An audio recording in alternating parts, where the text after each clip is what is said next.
down. The train was going 106 miles per hour in a 50-mile-per-hour zone. 8 people died and more than 200 people were hurt. Right now, the Charlotte-Mecklenburg Police Department working to solve hundreds of cold cases, and that number continues to go up. The number of investigators dedicated to the unit, less than 5, but they are dedicated to solving as many as possible. Tonight, NBC Charlotte defender Mark Boyle explains how police are using new ways to crack unsolved murder cases. It's a big task for the Charlotte-Mecklenburg Police. These are the more than 600 cold case homicides you see behind me.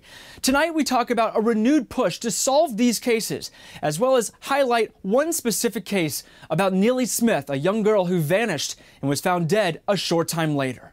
You know, it was such a heinous crime in 1981, it affected the entire city. It's a cold case that dates back more than 35 years.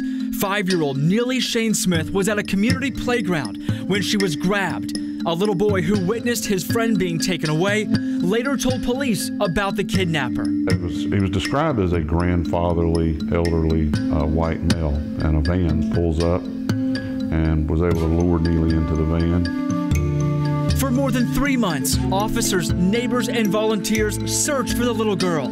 Anything can help, anything. We just want her home. She's been gone since Wednesday at 5:30.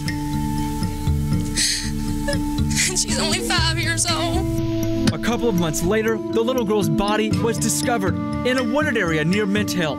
This is just one example of the more than 600 cold cases CMPD is managing right now. Between the growing number of homicides in the Charlotte area and mounting hot cases that have been chilled over the years, there are reasons that some may go unsolved forever. The main reason? Technology and evidence techniques were once far more primitive. If this crime happened today and a body were found today, we would do way more forensically.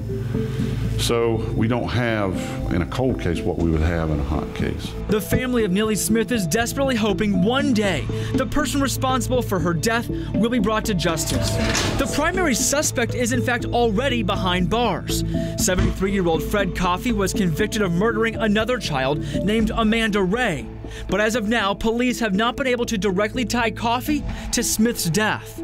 We have a strong suspect in this case, and we're working the angles that we can work. We've processed some evidence. We're still waiting on some evidence to come back in this case.